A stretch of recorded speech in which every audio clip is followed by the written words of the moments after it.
What are the challenges of distributed training on multiple GPUs? When we talk about distributed training, the simple idea is that several GPUs try to learn together, like a team of chefs sharing ingredients while cooking the same dish. The challenge is that they must constantly exchange gradients and weights, and this communication can feel like everyone shouting across a noisy kitchen. Even with fast links like NVLink or 100 gig networks, synchronization pauses slow everything down. Memory also becomes a constraint because each GPU only holds a slice of the model, so the batch gets split into smaller pieces, which reduces efficiency.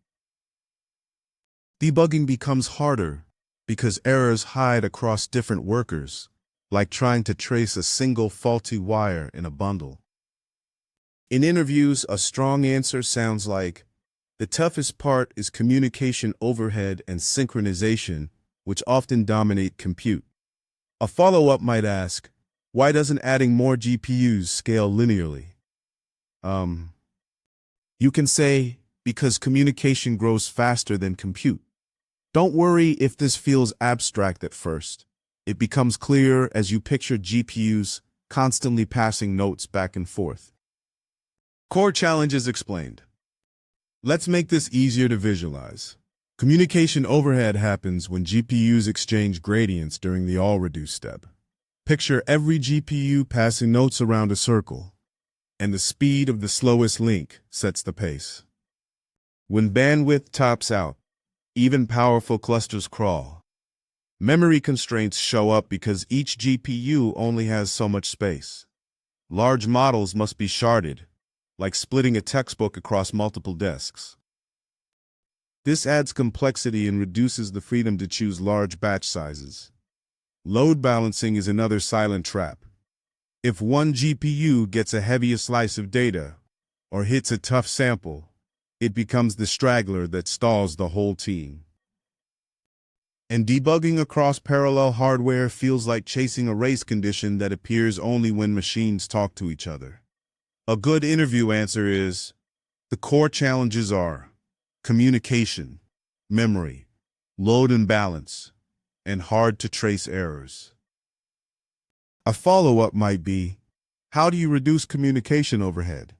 You can reply, by overlapping compute with communication or using better all-reduce strategies. These patterns become intuitive with practice. The training pipeline flow. Here's the simple version first. Distributed training works like a factory line. The dataset is split across GPUs.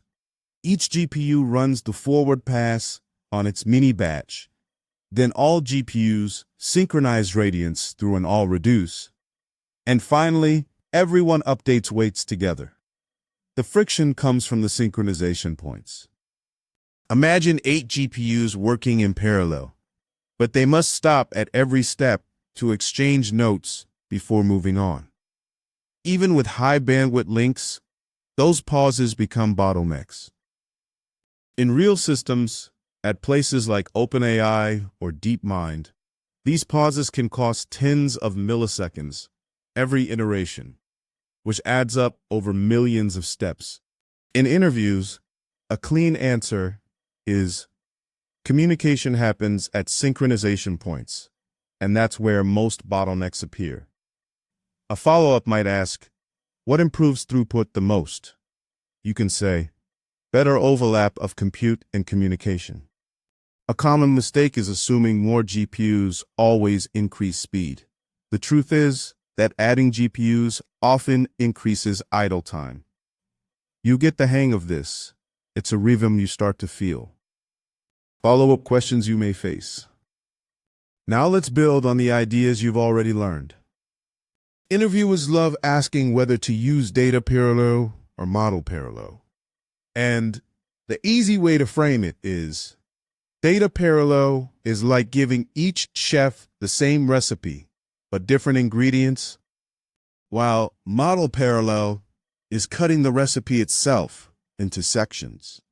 All reduce strategies like ring reduce or tree reduce are about how GPUs pass messages, either in a circle or climbing up a hierarchy.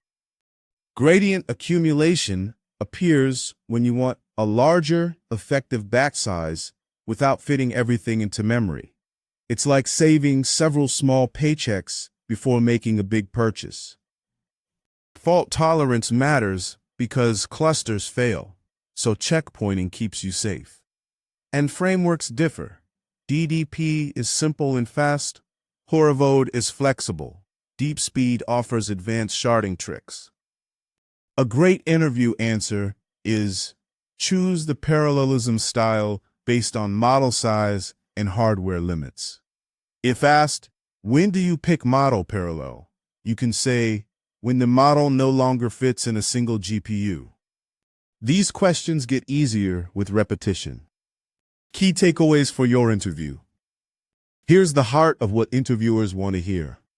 In poorly tuned setups, communication can swallow up 70% of training time. That's why even 4 GPUs rarely give more than a 2 to 3 times speed up. The sweet spot for many teams sits around 8 to 16 GPUs before diminishing returns hit. Always mention this trade-off. Parallelism helps only until communication overhead outweighs compute gains. Companies like Meta and LinkedIn see this every day when scaling recommender models. In interviews, a strong summary is real-world scaling is limited by communication, not compute. A follow-up might be, how do you know you've hit diminishing returns? Say, when adding GPUs increases idle time more than throughput. A common mistake is promising linear scaling. Avoid that. Don't worry if the numbers feel big now. With practice, these patterns become instinctive. You're learning the language of real distributed systems, and you're doing great.